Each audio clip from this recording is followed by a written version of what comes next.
Welcome to Nasdaq Trade Talks. I'm Jill Malandrino, Global Markets Reporter at Nasdaq. Joining me are Patricia Scheller, Executive Chair of Revere Life Sciences, and Dr. Sach Mohan, founder of Revere Life Sciences, to discuss the $20 billion cosmetics procedure industry and the growth as a result of Zoom, work from home. Welcome to Trade Talks. And Patricia, let's start with you. What is the difference between the medtech industry in the UK and the US? You know, there's a big difference between the two countries from a couple of different perspectives. The first being financing. We've seen there's been a huge interest in financing the startups in the cosmetic and aesthetics business in the US, and not as much interest on the UK side. I think predominantly because we've had Brexit, we've had COVID, and the markets have really suffered as a result. We've seen a significant decline in the amount of money that's been invested in these types of businesses in the UK.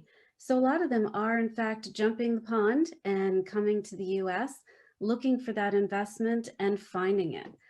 Third quarter 2020 was one of the largest quarters for investment in healthcare, and cosmetic and aesthetic companies took a lion's share of that money. So I think it is a big market in the US, and I think Zoom had a lot to do with that.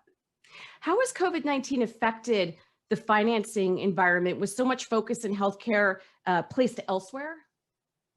Well, it has been a record year, as I said, for investment in healthcare on the US side. And we've seen just a huge number of financing groups get into this space. And while the aesthetic and cosmetic markets haven't been the #1 area where the focus has been, they have been in the top 20. So I think it still is a very hot area. And it's certainly one where we've seen a lot of interest in our conversations with potential investors. And with that, for someone looking at the aesthetic space, what are some of the success stories? Well, I think you'd have to look at companies like Zeltiq, which were sold for over $1 billion. Certainly InMode came in, made huge and significant gains in their market capitalization over the course of just a few years. So there's been a number of successful exits in this space, and that's given us a lot of hope for some of the pivotal technologies that we've been working on in the Revere Life Science Fund. Patricia, thank you so much for the insight. And turning to Dr. Mohan, welcome to Trade Talks. What are the current leading treatments in a typical clinic? Well, the typical clinic offering really hasn't changed in the last 5 years. The bread and butter of most cosmetic clinics is Botox and dermal fillers, then followed by energy-based devices, so lasers and other modalities to contour the body for fat reduction or cellulite reduction. And why did you launch Revere Life Sciences Slingshot Incubator? Well, one of the most important things about running a cosmetic clinic is making the right choices for the clinic.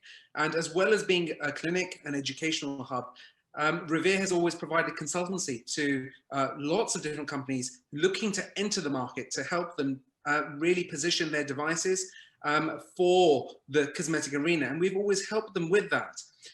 It was only 2 years ago that I then decided that we're probably in a better position to help these companies because they were reaching a glass ceiling where they were able to get their seed investment, but not able to progress to commercialization. And that's when I teamed up with Patricia to launch the Revere Slingshot Incubator. So what is the focus for the future, and what does the current deal flow look like? So we at our fund are looking at slingshotting is such a term, 3 to 4 different platforms across to the US. Our deal flow ranges from scar technology all the way through to alopecia and to wound healing and stem cell stimulation. So we have a very, very fertile ground here that we want to capitalize on. All right. Appreciate the insight. Thanks so much for joining us on Trade Talks, and thanks for joining me. I'm Jill Malandrino, Global Markets Reporter at Nasdaq.